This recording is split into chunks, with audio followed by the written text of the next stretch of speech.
गुरुदिणयरु गुरुहिमकिरण गुरुदीवं गुरुदेव आपा परम्परा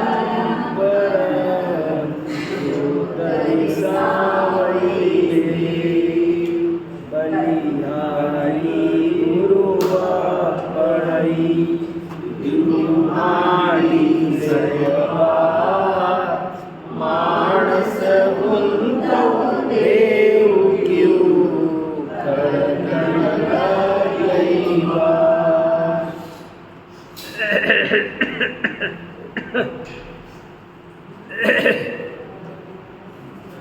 ये पाउड दोहा नाम का ग्रंथ है, जिसकी रचना आज से लगभग 1000 वर्ष पहले मुनि राम सिंह नाम के आचार्य ने की है। और इसका कुल मिलाकर एक ही उपदेश है, धर्म की सच्ची भावना करो, झूठी नहीं, ऊपर ऊपर की नहीं, अंदर से पैदा करो, गहरी भावना पैदा करो। ये जीव कहता तो है कि मुझे धर्म की रुचि है पर इसे धर्म की रुचि नहीं होती, संसार की रुचि, धन दौलत की, रुपए पैसे की, पांच इंद्री के विषय भोग की ही रुचि रहती है, अंदर में पड़ी रहती है। चेक करो समझदार व्यक्ति तो चेक हो जाता है। जैसे हर सफेद दूध नहीं होता है, चेक करो तब पता चलता है कि कौन दूध है। हर पीला सोना नहीं होता है, चेक करो तब पता चलता है। ऐसे ही अपने को लगता है कि हमें धर्म की रुचि है, पर हमको वास्तव में चेक करोगे तो पता चलेगा अभी खाने में, पीने में, घूमने में, पहनने में जितना रस है उसका 10% रस भी धर्म की तरफ नहीं है। देखो छोटी सी बात है, मान लो मैं अभी आपसे कहूँ किसी से, मैं कहूँ कि सुदेश जी कल के नवभारत टाइम्स में आपका नाम छपेगा, तो ये रात भर सोचेंगे, फिर सुबह उठते ही नवभारत टाइम्स, फिर कदाचित उसमें किसी अंदर के 6, 7, 8वें पेज पे वो भी बीच के कॉलम में कहीं अंदर जरा सा कुछ होगा तो उसको अंडरलाइन करेंगे, फोटो खींचेंगे, 10 लोगों को भेजेंगे। ये जो शरीर का नाम है इसके प्रति इतना लगाव, ममत्व, रुचि कि बस समझेंगे जैसे वैतरणी तिर गए, उन्नति हो गई। मगर ये जिनवाणी आत्मा के गीत सुना रही है, हमको लगता ही नहीं है कि हमारे गीत सुना रही है। शरीर के गीत हमको अपने लगते हैं पर आत्मा के गीत हमको अपने नहीं लगते हैं, क्योंकि शरीर में एकत्व बुद्धि है, हर चीज में भाग जाएगा, दौड़ जाएगा, कुछ भी करेगा, मगर स्वाध्याय को कभी भी इग्नोर कर देगा। जब चाहे स्वाध्याय, थोड़ा सा भी बहाना मिला चाहिए, स्वाध्याय को इग्नोर करने में देर नहीं लगाएगा।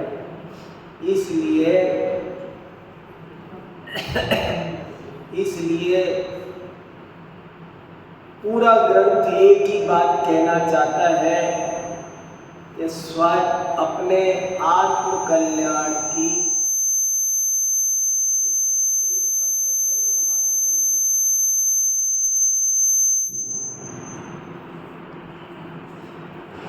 आत्म कल्याण की सच्ची रुचि जागना बड़े भाग्य से होता है, किसी के होता है। तो इसलिए हम सबको बड़े भाग्य से ये सब अवसर मिला है। अब इसमें हमको पांच इंद्रिय के विषयों की, जगत की, लोकेशणा, वित्तेषणा, पिछली बार कान, हर चीज में इसको इंटरेस्ट है, पर आत्म कल्याण में इंटरेस्ट नहीं है। सो वो इंटरेस्ट बढ़े, और इसीलिए ये चर्चा आई इसमें कि संगति भी ऐसे आदमी की करना, धर्म के क्षेत्र में आए हुए जीव को संगति भी ऐसे व्यक्ति की होनी चाहिए कि जिसे धर्म की रुचि हो, जिसे रहने दो, अब मत तेज करो, तेज मत, कुछ मत करो, सब सुनाई देगा, मन लगा के सुनो, दिक्कत हो तो आगे आओ, मुझे भी मत चिल्लाने दो, माइक को भी मत चिल्लाने दो, अपना उपयोग लगाओगे तो सब सुन लोगे। जिस चीज़ में रुचि होती है ना, घर में कोई फोन पे बात कर रहा है ना दूसरे कमरे में, क्या बात कर रहे हैं किससे, सब सुनाई देता है। बड़े कान तेज होते हैं, बहुत कान तेज होते हैं। जिनवाणी की बात में कान तेज नहीं होते, रुचि नहीं है ना, इसलिए तो अपनी रुचि बढ़ाओ। आगे बैठो दौड़ करके, उसमें क्या है, अगर ऐसा कुछ लगे तो स्थान प्रधानेन बल प्रधानम, संस्कृत में सूक्ति है, जगह का भी महत्व होता है। स्थान प्रधानेन बल प्रधानम, जगह से बल बढ़ जाता है।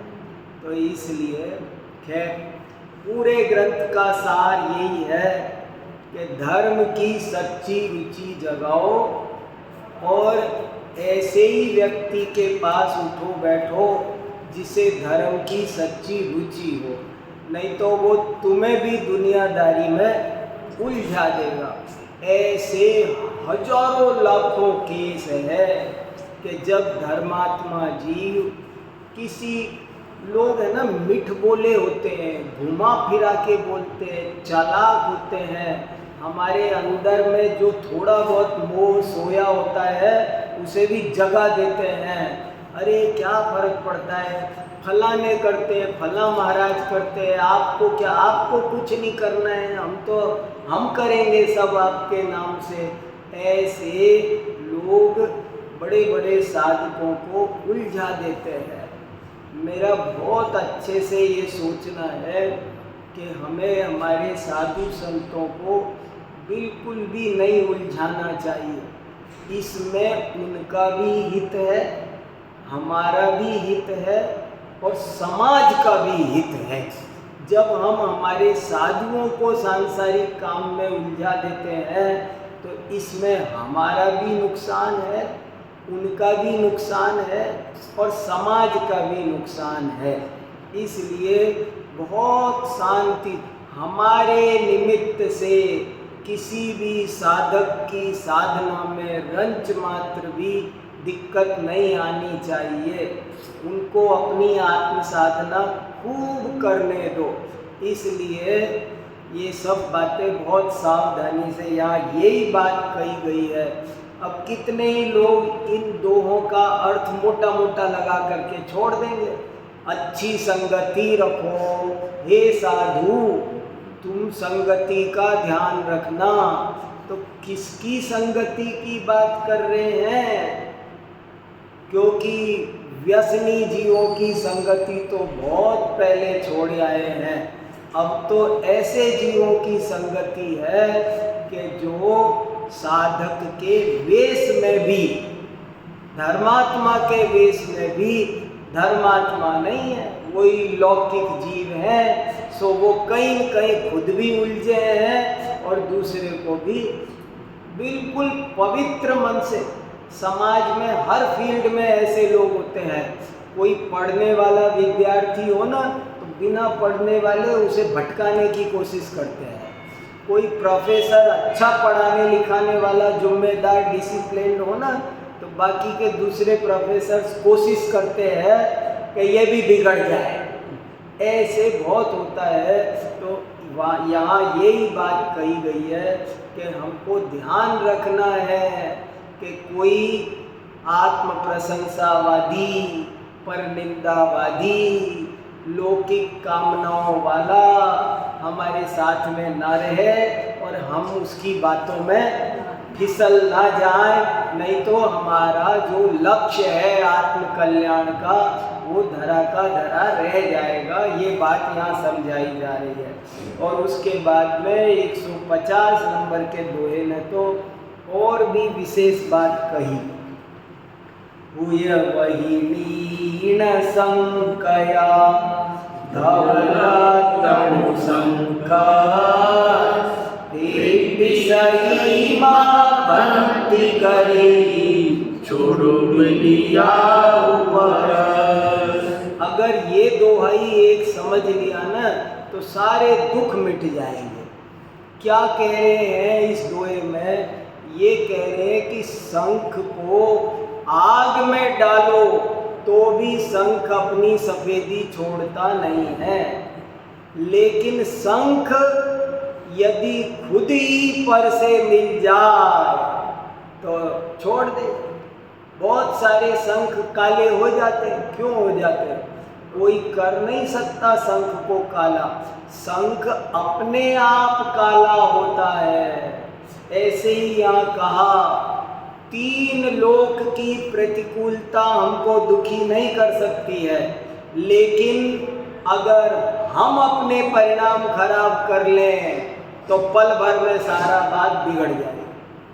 देखो दुख कहाँ रहता है? ट्रेन लेट हो तो दुख का कारण क्या है? ट्रेन लेट होना।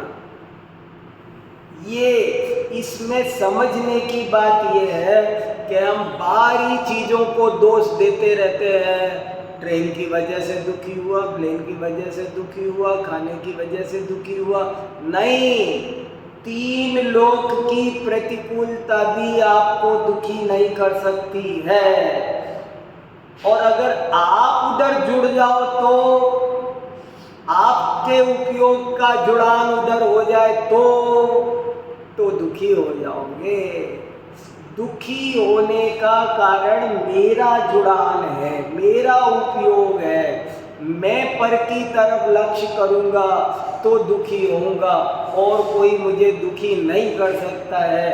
अगर ये पता होगा तो फिर हमारा दुख समाप्त हो जाएगा। दुख का कोई कारण नहीं बचेगा। दुख का कारण इसलिए बच रहा है कि हमने ये मान रखा है दूसरा दुख देता है तो वो तो देता ही रहेगा, फिर कभी मिटेगा नहीं। इसलिए ये बहुत बढ़िया दोहा लगा कि 3 लोग बताओ आग में डाल दो, आग में डाल, ये सब प्रतीक है। शंख को, शंख माने ज्ञानी आत्मा, ज्ञानी आत्मा को आग में, आग माने प्रतिकूलताएं, भयंकर प्रतिकूलताएं आए तो भी उसका सफेदपना, सफेदपना माने उसका अपना आनंद स्वभाव, उसका शुद्ध स्वभाव वो अशुद्ध नहीं होता है। लेकिन यदि वो शंख स्वयं ही पर से जुड़ जाए तो जरूर सब गड़बड़, सारा दारो मदार हमारे ऊपर है। फांसी पर चढ़ा दे, सूली पर चढ़ाए, क्या क्या बड़े बड़े साधकों के साथ हुआ पर कुछ नहीं बिगड़ा। और उनका बिगड़ गया जिन्होंने पर लक्ष्य किया।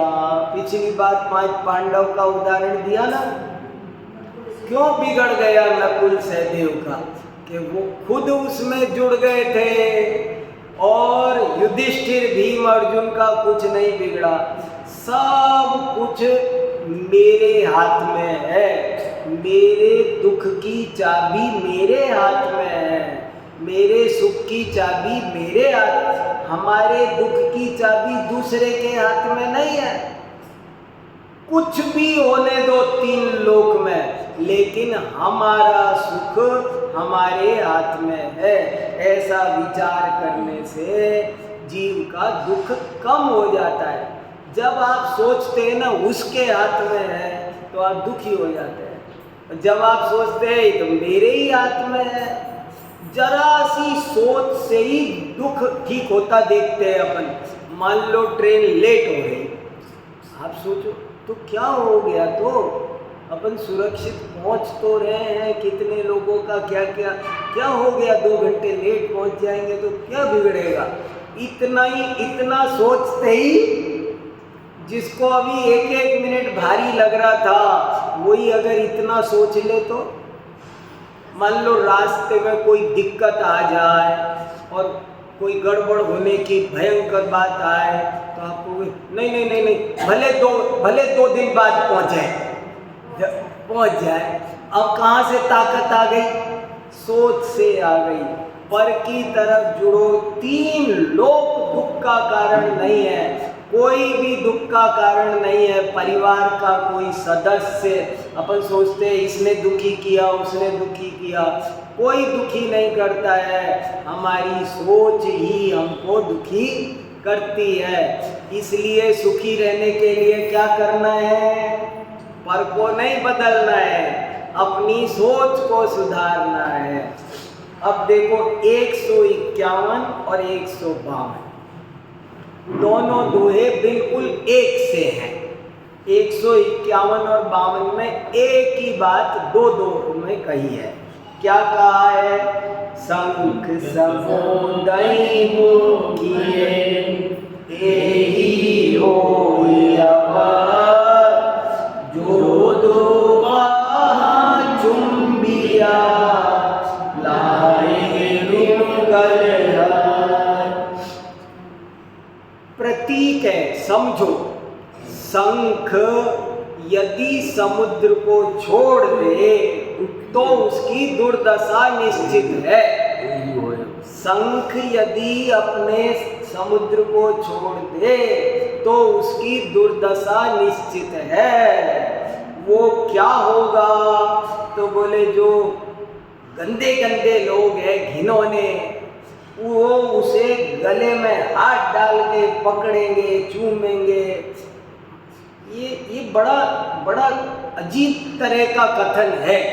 जैसे कोई सीलवान लड़की शांति से अपने कॉलेज जा रही है और कोई बदमाश लड़का उसे पकड़े, गले में जबरदस्ती उसे चूम ले, कैसा लगेगा उसे, कितना घिनौना लगेगा।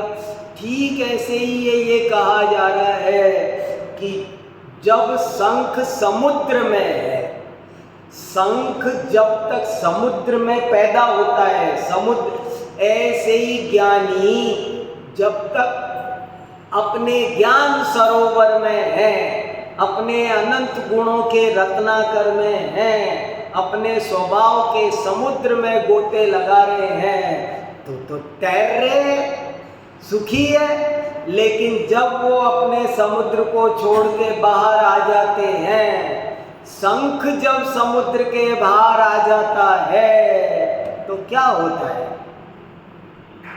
कोई भी खरीद ले जाओ, बिक्रे किनारे 10 रुपए 20 रुपए, कहीं ले जाओ, कुछ करो, तोड़ो फोड़ो फेंको, माला बनाओ, तोड़ो, पैर में को ऊपर टांगो नीचे टांगो, कहीं फेंको, कुछ करो। मगर ऐसे ही कह रहे हैं, जीव अनादिकाल से एक ही गलती हमने कर रखी है, हमने हमारे स्वभाव रूपी समुद्र का त्याग कर रखा है।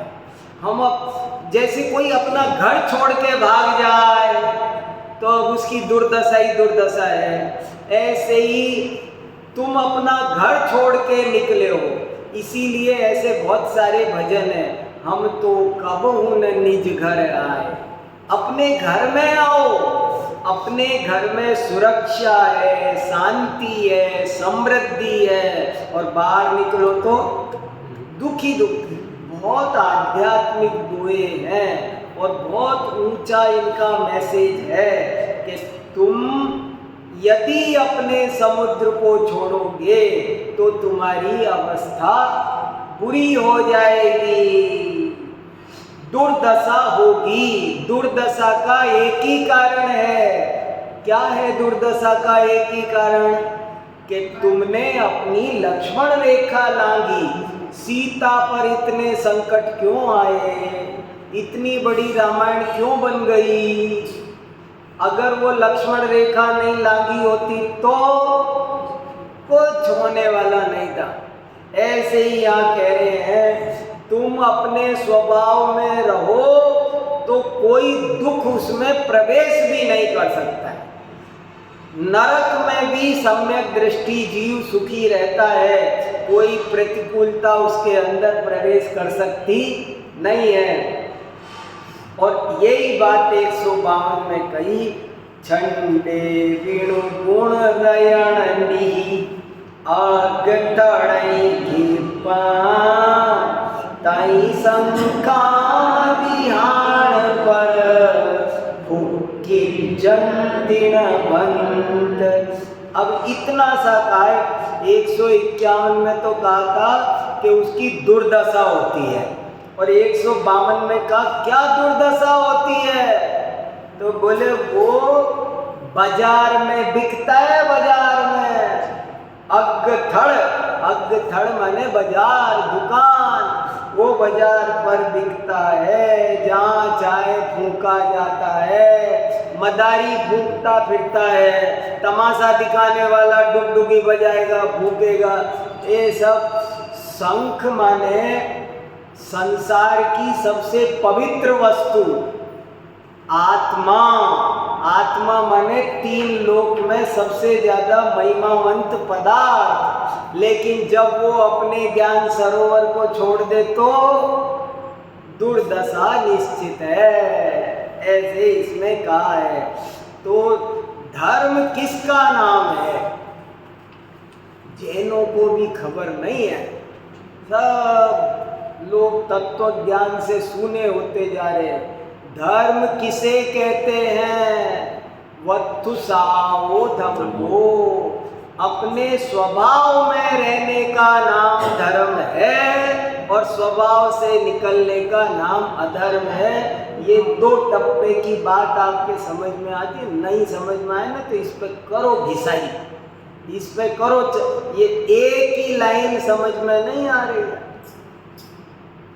ये समझ में आए तो बहुत जबरदस्त काम हो। फिर बोल रहा हूं, जैन धर्म का संदेश, इतने तीर्थंकरों की सारी दिव्य ध्वनियों का एक ही संदेश कि तुम अपने स्वभाव में रहो।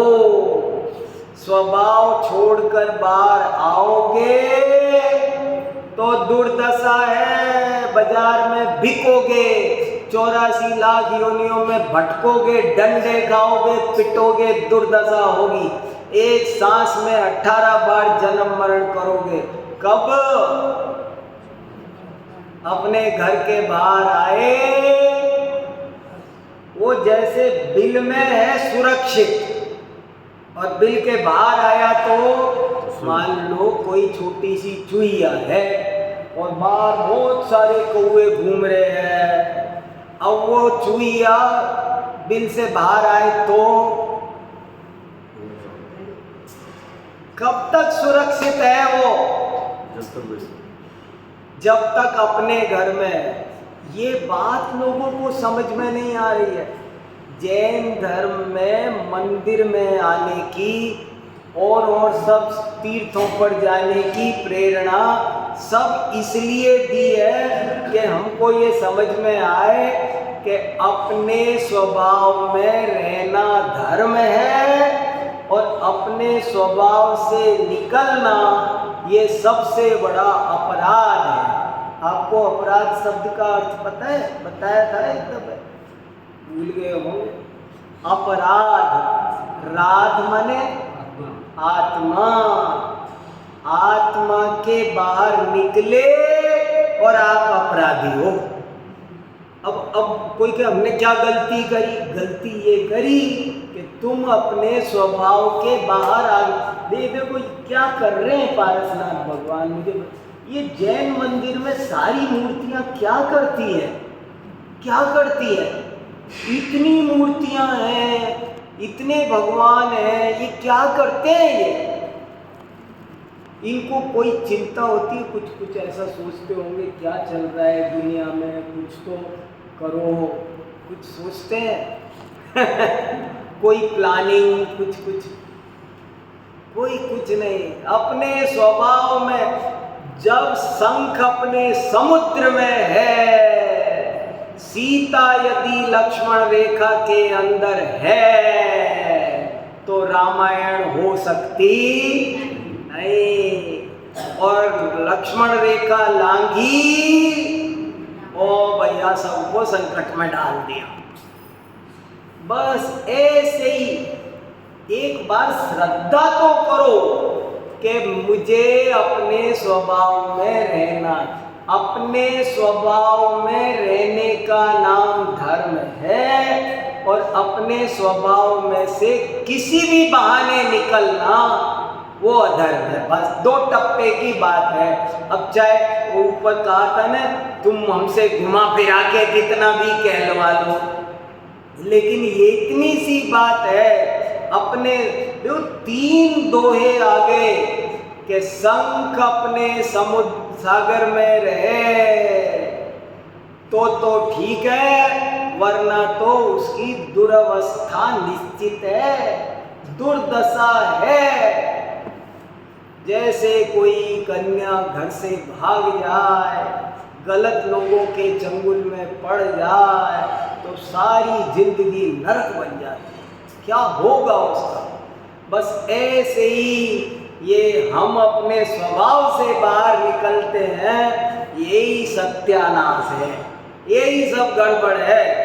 इसलिए बार बार समझाया जा रहा है, अपने स्वभाव में नहीं रहोगे तो बिकोगे, नरक में डंडे खाओगे, तिर्यंच गति में बोझा ढोगे, हिरणा बकरा बाछड़ा पशु दीन गरीब अनाथ, कितने नहीं पा रहे हो तो चल पड़ जटे सोटन की है आदिनाथ भगवान की जयमाला। ये सब दुख कैसे पाए? स्वभाव से बाहर निकले तो पाए, और अपने स्वभाव में रहो तो दुख नहीं है, सुख ही सुख का भंडार। आत्मा सुख का भंडार है, पर बाहर निकलता है कोई कुछ नहीं वो चुईया बिल में है और ऊपर 1000 कौवे हैं, क्या बिगाड़ सकते हैं उसका? कुछ नहीं। और वो बाहर निकले तो एक ही बहुत है। बस ऐसे ही हम अपने स्वभाव में रहें तो 3 लोग हमारा कुछ नहीं बिगाड़ सकता, और अपना स्वभाव छोड़े तो बिगाड़ निश्चित है, गारंटी से निश्चित है। तो इसलिए आराधना माने भी राध माने आत्मा, अपनी आत्मा में आकंठ डूबना वो आराधना है। विराधना उसके विपरीत, आत्मा के स्वभाव से विपरीत काम करना विराधना है। ये मैं तुकबंदी नहीं कर रहा हूँ, मुझे बहुत से लोग शब्दों के अर्थ तुकबंदी भी बहुत करते हैं। बहुत वक्ताओं को सुना होगा, वो शब्दों पे तुकबंदी करते हैं ऐसे। मेरी आदत नहीं है, मैं तो जो डिक्शनरी में अर्थ है, जो सच्चा अर्थ है, जो शास्त्र में आया है वो बताऊंगा। राधा माने, अरे ये बड़े बड़े विद्वानों ने अर्थ किया है कि श्री कृष्ण की प्रेमिका, श्री कृष्ण की सबसे बड़ी प्रेमिका कौन? श्री कृष्ण सबसे ज्यादा प्रेम किसको करते थे? रुक्मिणी से भी ज्यादा। रुक्मिणी उनकी पत्नी, और ज्यादा प्रेम राधा से। अब कोई सोच रहे कोई राधा नाम की दूसरी छोकरी होगी, वो अपनी पत्नी से ज्यादा प्यार दूसरी पत्नी और दूसरी लड़की को करते होंगे। अरे ये मतलब नहीं है। रुक्मिणी उनकी विवाहिता पत्नी थी, सो ये लौकिक जीवन की बात है। लेकिन हर धर्मात्मा अपने जीवन साथी से लौकिक दृष्टि से तो प्रेम रखता है, पर आध्यात्मिक दृष्टि से पूछो तो वो जो अपना पति या पत्नी है उससे भी ज्यादा प्यार आत्मा को करता है। हर धर्मात्मा की कहानी है। तो राधा माने आत्मा, अपराध माने आत्मा से च्युत होना, आराधना माने आत्मा में पूरी तरह लगना, विराधना माने आत्मा के विपरीत कार्य करना। ये सब ओरिजिनल मीनिंग है, समय सार में लिखे हैं। 2000 साल पहले मूल गाथा में ये अर्थ लिखे हैं। मैं अपनी तरफ से नहीं कर रहा हूँ, आप देख लेना उसमें है। संसिद्धिराद सिद्धम ऐसे एक गाथा है, समझदार लाओ तो मैं 1 मिनट में बता दूं। उसमें अंत में देखोगे सूची में तो एक गाथा है, उसमें ये समझदार लाओगे तो उसमें पीछे जो गाथाओं की सूची दे रखी है ना, उस गाथा सूची में से पर देखना संसिद्धिराद सिद्धम, तो वो कोई 200 के आसपास कोई गाथा है। उस गाथा में ये वर्णन आया है, साफ साफ लिखा है कि अपराधी कौन है कि जो अपनी आत्मा से बाहर आ गया, वही अपने को और लोग चोरी करने वाला, ये करने वाला अपराधी दिखता है, और अपने स्वरूप से बाहर निकलना भट्टी लगना चाहिए।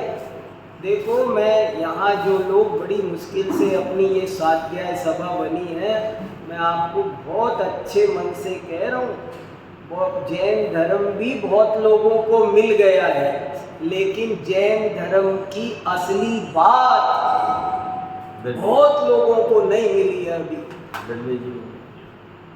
वो भी बात नहीं मिली है। और कितने ही लोगों को ये बात सुनने में नहीं मिली, सुन लेते हैं तो समझ में नहीं आती है जाने क्या कह रहे हैं। लेकिन सारे जैन दर्शन का एक लाइन में सार, संपूर्ण जैन दर्शन का सार कोई मेरे से पूछे एक लाइन में बताओ, जैन धर्म का क्या उपदेश, 24 तीर्थंकरों ने क्या कहा, स्वभाव में रहो, वत्थु साओ धम्मो, स्वभाव के बाहर मत निकलो, स्वभाव के बाहर निकलोगे बस फिर हमसे ना कहना। जैसे होता है ना कोई जैसे मान लो मैं किसी संस्था में जॉब कर रहा हूँ और मेरे पर कितने कोई मेरे को मारने पीटने लड़ने भिड़ने मेरे से आए, तो मेरी संस्था कहेगी नहीं मिस्टर सबसे लड़े, ये हमारा आदमी है। और अगर मैं उस संस्था से ही रेजिग्नेशन दे दूँ तो अब संस्था कहेगी अब हमारा आदमी नहीं, अब कुछ भी हो, अब कुछ भी हो हमारा आदमी है। ऐसे ही हम अपने स्वभाव में रहें तो हम निरपराध हैं, और नहीं तो हम अपराधी हैं, निरंतर विराधना कर रहे हैं। कितनी बढ़िया बात, बहुत खास ग्रंथ है, इतनी अच्छी बातें अच्छे मन से समझा रहा है। देखो 153 क्या कह रहा है, देखो गजब का दुआ। ये जो लक्ष्मण रेखा है, हाँ, ये कोई काल्पनिक रेखा है या देवशास्त्र गुरु को ही लक्ष्मण रेखा मान ली गई, इस रेखा को क्रॉस मत कर। ये भी एक बहुत अच्छा प्रश्न है। हमारे यहाँ एक साहित्य शास्त्र होता है, साहित्य का शास्त्र होता है। साहित्य कैसे बनता है, जैसे अंगूठी कैसे बनती है, उसके लिए कुछ सामग्री चाहिए होती है। ऐसे ही साहित्य कैसे बनता है, तो कहा उसमें रस, रीति, अलंकार, वक्रोक्ति, 5-7 चीजें मिलती है तब साहित्य बनता है। बहुत सारे उदाहरण मैं देता रहता हूँ। आज ही एक ग्रुप पे चल रहा था कि समंत भद्राचार्य ने शिव पिंडी फोड़ी और चंदा प्रभु प्रकट हुए, तो बोले क्या सचमुच ऐसा हुआ था, इज इट साइंटिफिक? समझ में बात, प्रश्न समझ में आया कि समंत भद्राचार्य ने आती है ना उनकी कहानी में कि उन्होंने शिव पिंडी को नमस्कार किया तो वो शिव पिंडी फट गई और चंदा प्रभु प्रकट हो गए। तो बोले ये ऐसे है क्या? तो मैंने कहा भाई मैं ऐसा सोचता हूँ कि ये बात अभिधा नहीं है। शब्द की 3 शक्ति होती है, अभिधा, लक्षणा, व्यंजना। अभी जैसे कल अखबार में छपा टमाटर हुआ लाल, तो मैं टमाटर हुआ लाल, टमाटर तो लाल ही होता है। कल अखबार में खबर छपी थी टमाटर हुआ लाल, टमाटर लाल हुआ मैंने लाल नहीं होता, टमाटर तो लाल ही होता, पर टमाटर हुआ लाल, इसमें लाल शब्द का अर्थ अभिधा नहीं है, यहाँ लक्षणा है। लाल माने महंगा, टमाटर हुआ लाल मतलब 100 रुपए किलो से ऊपर हो गया, तो बोले टमाटर हुआ लाल। तो ऐसे कई चीजें साहित्य में भी होती है। हुआ क्या था, सही घटना क्या थी कि वो जिसका शिवालय था वो राजा शिवकोटि राजा था और कट्टर शिव भक्त था, बहुत पक्का शिव भक्त था, शिव जी का भक्त। तो उसने वहाँ उनको रखा था और रखने के बाद में जब ये घटना पता चली तो वो आया, क्या बात है, तुम छल कपट करके खुद खा गए हमारा सारा माल, अब क्या सजा दी जाए? चलो ऐसे ऐसे कहानी सुनाते हैं अपन, फिर कहते फट गई।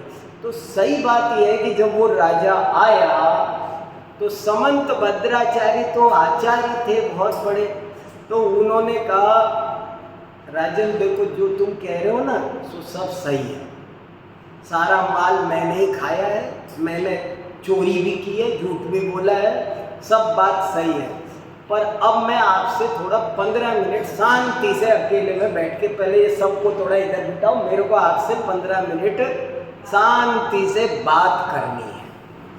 उन्होंने सोचा कि इस राजा का मेरे पे उपकार है, मेरे को जो भस्मक व्याधि थी कहीं नहीं ठीक हो रही थी, इसने मुझे गरिष्ठ लड्डू खिला खिला करके मेरी व्याधि ठीक कर दी, तो मुझे भी इसका बदले में कुछ उपकार करना चाहिए।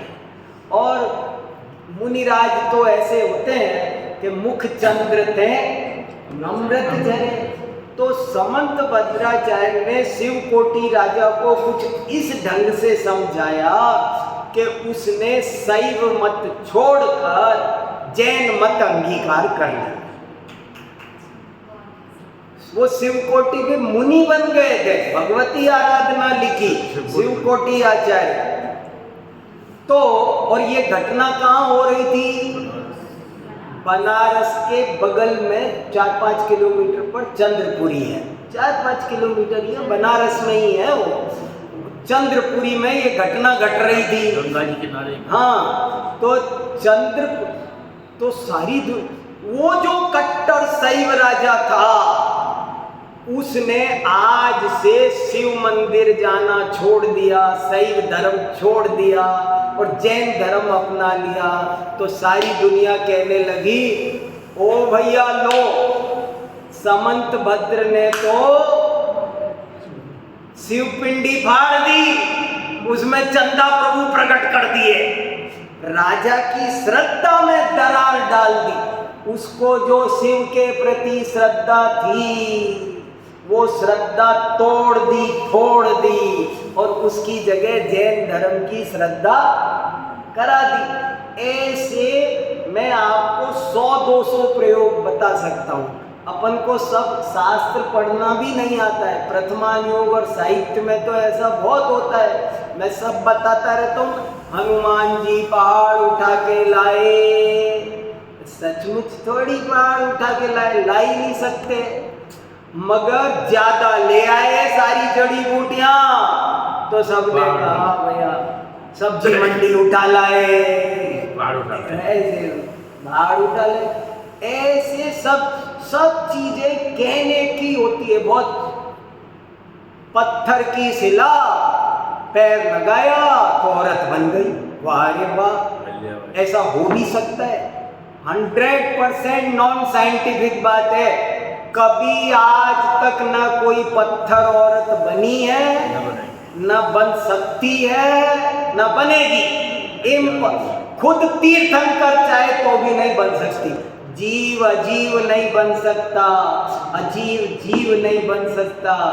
पर अहल्या उदास रहती थी, तो लोग कहते हैं क्या तुम पत्थर की तरह रहते हो, तुम मुस्कुराते ही नहीं कभी।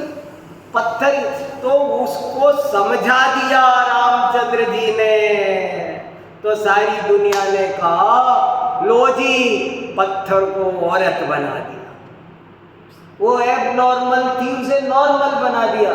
ठीक ऐसे ही ऐसा कोई लक्ष्मण रेखा नाम का कोई ऐसा झंझट नहीं है। इसके पीछे भी कोई लक्षणा है, व्यंजना है। सच है, हमारे पूर्वजों ने, ज्ञानियों ने जो हमको देव शास्त्र गुरु के नियम दिए हैं, उन नियमों को जो तोड़ देगा, नियम व्रत नियम है ना, यही लक्ष्मण रेखा है। आप जब अपने व्रत नियम छोड़ दोगे, जैसे उस भील को नियम दिया कि कौवे का मांस नहीं खाएगा, ये उसकी लक्ष्मण रेखा थी, और वो लक्ष्मण रेखा उसने नहीं तोड़ी तो उसका बाल बांका नहीं हुआ, उन्नति हुई।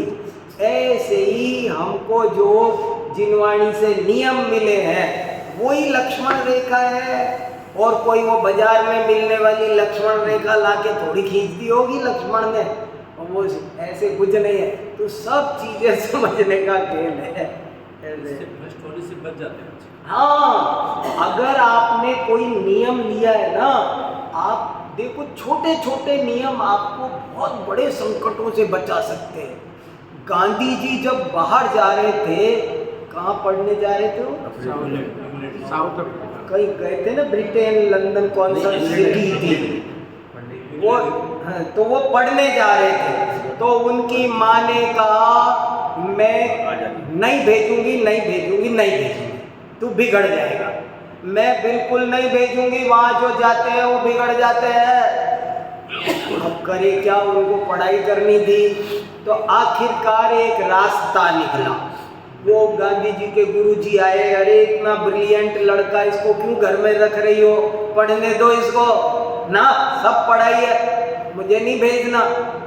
पिताजी आ गए, अब क्या करे, रोज कलेश होगा, पढ़ लेने दो ऐसे ऐसे। तो माँ एक बात पे तैयार हुई, बोले सुनो, गुरुजी के पास चलो, मंदिर चलो, मंदिर अभी, और गुरुजी के सामने नियम लो। गुरुजी के सामने उसको 2-3 नियम दिलाए गांधी जी को। गांधी जी ने लिखा, मैंने वो नियम लिए, तब मेरी माँ ने जाने दिया, और उन नियमों ने मेरी बहुत रक्षा कर दी। अभी सोचो आप, जरा सा ये नियम ले लो कि मैं छना पानी ही लेऊंगा, अनछना पानी नहीं लेऊंगा। छोटी सी बात है, लेकिन आप जानते नहीं है ये कितनी बड़ी बात हो गई है। बहुत बड़ा काम है। आपने अनछना पानी छोड़ दिया, इसका मतलब है आपने पूरा होटल छोड़ दिया। सारे होटल छूट जाएंगे, सब चीज छूट जाएगी। अब आपके मटरी नमक पारे सब गए, टी पार्टी, शादी ब्याह सब। तो छोटा सा नियम रक्षा करता है, नियम हमारी रक्षा करता है। और नियम को तो प्रतिज्ञाएं, लक्ष्मण रेखा माने प्रतिज्ञा, मर्यादा पुरुषोत्तम, अपनी सीमा में रहो। यही बात यहाँ चल रही है। क्या आया 51 में, 50, 51, 52 में यही बात आई। तुम अपने समुद्र का उल्लंघन करोगे तो दुर्दशा ही दुर्दशा है, वही बात आई है यहाँ पर। तो इसलिए नियमों को बहुत देव शास्त्र गुरु बड़े भाग्य से मिले हैं। इन्होंने हमको कुछ अच्छे अच्छे उपाय बचने के दिए। आप इन नियमों को पालो। संसार में रोगों की सेना घूम रही है। आजकल आप घर से बाहर निकलो, रोगों की सेना आक्रमण करने तैयार है। लेकिन अगर आपने जिनवाणी के कुछ नियम ले रखे हैं, अपन मुझे कई दफा लगता है, अब जैसे मैं बिल्कुल ही छोड़ना चाह रहा हूँ, लेकिन अभी जैसे कॉलेज के किसी साथी के यहाँ शादी होती है, अब रात को है, अब उससे हमारे बगल में बैठता है, कुलीग है, बुलाया है, बहुत जोरी की है, तो चले जाते हैं, भाई जाएंगे, शुभकामना देंगे। मगर वहाँ देखते हैं और मुझे याद आता है कि हमारे पूर्वजों ने हमको कितना बचा लिया। ये सब टूट के पड़ रहे हैं, लेकिन अपन कितने शांति से, कोई विकल्प ही नहीं आ रहा, नहीं तो अभी हम भी चल रहे होते। मतलब कितना बच गए ना। संसार में रोगों की सेना आक्रमण करने तैयार बैठी है, लेकिन जिन धर्म की आंकड़ियों ने, चांडाल को किसने बचाया? मेरे पिताजी भजन सुनाते थे कि सारे वस्तु जिन धर्म, ऐसे एक भजन सुनाते थे बहुत अच्छा। उसमें ये आता था कि देखो एक एक नियम से कितने लोग बच गए। ऐसे बहुत उदाहरण आते थे कि इसने ये नियम लिया था और इससे बच गया। यमपाल चांडाल बोले मैं चतुर्दशी को फांसी नहीं चढ़ूंगा किसी, इतने से नियम से वो बच गया। थोड़ा सा भी नियम लो, प्रतिज्ञा बिना, वो है ना, उत्तम संयम गौ मन मेरे, गौ मतलब ये समझ लो, संयम बिन घड़ी एक न जाओ। संयम बिना का जीवन ऐसा है जैसे पहाड़ से लुढ़का पत्थर, कहाँ जाएगा। इसलिए जरूर संयम नियम, ये लक्ष्मण रेखाएं हैं, हमारे पूर्वजों ने बनाई है। उनसे हम, वो हमारे सिक्योरिटी गार्ड हैं। वे हमारे लक्ष्मण रेखा माने वो सिक्योरिटी गार्ड है। तो ऐसे ही ये सब धर्म बातें हैं, ये लक्ष्मण रेखा है, इनसे हम बच जाएंगे। और नहीं तो हमको कोई भी हमारा अपहरण करके ले जाएगा, लुटेंगे पिटेंगे। सीता के साथ तो पुण्य था, सो उसका कुछ नहीं हुआ, वो वापस आ गई। लेकिन हमारा क्या होगा अगर हमने लक्ष्मण रेखा लांगी?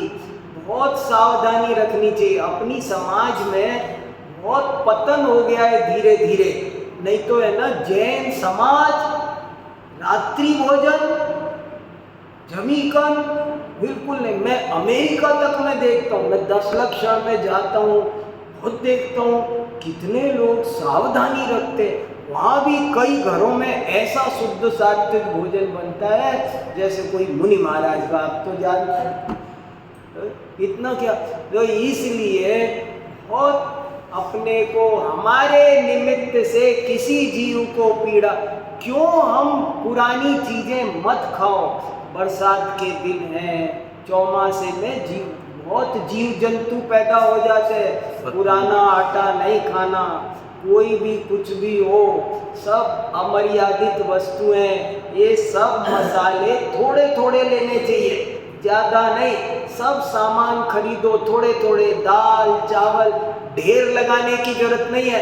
किसी दिन कोई चीज़ नहीं होगी घर में तो कोई दिक्कत नहीं है। हमारे निमित्त से अगर जीवों की हिंसा हुई, आजकल सब 10 मिनट में आता है, क्या चाहिए? नहीं, 10 मिनट में। इसलिए जब इतनी पहले के पूर्वजों को चीजें मिलती नहीं थी, फिर भी वो अपनी मर्यादा का ही खाते थे। मेरे पिताजी ने तो मकान बनाया था, सो भी पानी छान के बनाया पूरे मकान में। उनकी जिद थी वो खुद मजदूर, बोले मैं रहूंगा, जिस दिन काम होगा मेरे पीछे तुम काम मत किया करो, धीरे बनेगा तो चलेगा, पर हिंसा नहीं करना जरा भी किसी भी की कोई।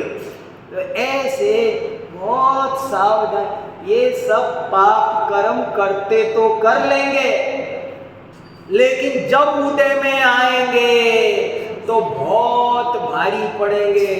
पिछले जन्म की जो गठरी बंधी है ना, वो गठरी हल्की करनी है, भारी नहीं करनी है। बैंक से 1000 रुपये उधार लेके आए तो अब 900, 800, 700 रहने चाहिए, कम होना चाहिए, खत्म ना हो तो उतर ही जाए। अब अव्वल तो उतर ही जाए, उतरे ना तो कुछ कम तो हो। ऐसे नहीं होना चाहिए कि वो 1000 थे और बढ़ गए, बढ़ना नहीं चाहिए। पापों से डरो, संसार में शेर, देखो यहाँ यही बात आई, शेर नहीं बिगाड़ेगा लेकिन तेरे मन का पाप तुझे नरक ले। शेर बुरा नहीं करेगा, कोई पूरे जंगल में तुम, हमको शेर के पिंजरे में डाल दिया जाए तो भी हमारी उतनी हानि नहीं है जितनी हानि हम क्रोध में, मान में, लोभ में, इसमें पापों में, कसायों में अपने उपयोग को डाल देंगे तो ज्यादा हानि है। इसलिए सावधान होकर के अपने जीवन को फूंक फूंक के कदम रखो, फूंक फूंक के कदम रखो। हिंसा कर्म महा दुखदाई, बहुत दुखदाई है, इसलिए हमको इससे बच करके अपना काम करना है। ठीक है, साहित्य की में जो आपने बताया वो, हाँ रस, प्रीति, अलंकार, हाँ, वक्रोक्ति, वक्रोक्ति, हाँ, एक पूरे पूरे संप्रदाय हैं इनके, रस, रीति, एक अभिधा, लक्षण, अभिधा, लक्षणा, व्यंजना, 3 तरह की शब्दों की शक्तियां होती है और उनसे ही सब अर्थ निकलते हैं। अर्थ निकालना आना चाहिए हर चीज का। शूर्पणखा की नाक काट दी, रामचंद्र जी नाक काटेंगे? बिल्कुल नहीं, बेइज्जती करती है। हाँ, साहित्य जो शास्त्र है उसमें मुख शुद्धि भी है। मुख शुद्धि वो बोलने में है, वो ये साहित्य शास्त्र लिखने में है, मुख शुद्धि बोलने के लिए होती है। बोलने के लिए आचार्य मुख शुद्धि करते हैं, तब कोई वक्ता बोल सकता है, नहीं तो नहीं बोल सकता। अब बहुत सिंसियर हो जाओ। हाँ बताओ। आपका तो सही स्वभाव क्या है वैसे? जानना देखना, शॉर्ट में समझ लो। बहुत अच्छा प्रश्न है, सुनो सब लोग, बहुत अच्छा प्रश्न पूछा कि अभी हमने एक बात कही कि सारी जिनवाणी का सार है कि अपने स्वभाव में रहो। तो प्रश्न है कि अपना स्वभाव क्या है? अपना स्वभाव है जानना देखना, मात्र ज्ञाता दृष्टा रहना, ये आत्मा का स्वभाव है। ये करोगे तो सुखी हो, और जानने देखने के अलावा कुछ किया, जैसे किसी प्रदर्शनी में जाते हैं तो देखने में कोई दोष नहीं है, लेकिन वहां लिखा है डोंट टच, और अगर आपने टच किया तो गार्ड पकड़ के जुर्माना लगा देगा, बाहर निकाल देगा। टच नहीं कर। ऐसे ही आप सब जानो देखो, लेकिन भला है बुरा है, इष्ट अनिष्ट की बुद्धि मत करो। राग द्वेष करना स्वभाव से बाहर जाना है, और जानते देखते रहना अपने स्वभाव में रहना है। सदा काल जानते देखते रहो, जो भी कुछ हो रहा है जानते देखते रहो। केवली जानते हैं, ऐसे जानते देखते रहो तो कोई तकलीफ नहीं है। और जानने देखने के बाहर गए और जंप किया, कुछ करने की कोशिश की, तो उसका नाम लक्ष्मण रेखा उल्लंघन है। केवल ज्ञान में तो ज्यादा निष्ठा है। लक्षणा का भी क्या पता है? एक होती है अभिधा, एक लक्षणा, एक व्यंजना। किसी हर शब्द के, संसार में जितने भी शब्द हैं सब शब्दों के 3-3 अर्थ होते हैं। माने डिक्शनरी तिगुनी हो जाएगी। समझ में आया मेरी बात? हर केला शब्द के 3 अर्थ है, सेव शब्द के 3 अर्थ है, गंगा शब्द के 3 अर्थ, हर शब्द के 3 अर्थ होते हैं। एक अर्थ होता है सिंपल अभिधा, एक होता है लक्षणा, एक होती है व्यंजना। जैसे गंगा, गंगा शब्द के 3 अर्थ, एक अभिधा, अभिधा क्या? गंगा नदी, वो जो हरिद्वार से बह के आ रही है, वो गंगा शब्द का सिंपल। गंगा का लक्षण क्या? गंगा माने पवित्रता। ओ भैया, ध्यान में तो गंगा बहती है, उनके हृदय में तो गंगा है। तो गंगा माने पवित्रता, शीतलता, शांति। उसके जो लक्षण हैं, गुण हैं, उनको गंगा कहना, वो लक्षण। और उस पर टॉन्ट मारना, व्यंग करना, तुम ही हो इस दुनिया में सज्जन आदमी। अब सज्जन के 3 अर्थ हो गए, एक सज्जन अभिधा और एक सज्जन माने दुर्जन। जब उसका अर्थ आपने पधार कर हमारे घर को आज तो पवित्र कर दिया, आया घर में झगड़ा किया, सब गंदगी मचा दी, उससे कह रहे बहुत अच्छा भाई साहब पधारो, आज आपने हमारे घर को गंगा की तरह पवित्र किया, अब पधारो, दोबारा मत आना। तो यहाँ गंगा मैंने अपवित्र किया, टॉन्टिंग कर रहे हैं, व्यंग करते हैं, तो व्यंजना हो जाए। बहुत अच्छा है, खूब पढ़ाई करो, इधर उधर ध्यान दिए बिना रात तक दिन स्टडी करो, नोट्स बनाओ, तब जाकर के जैन धर्म पाना। डॉक्टर साहब, अपने जो फिरोजाबाद में मूर्ति है चंदापुर,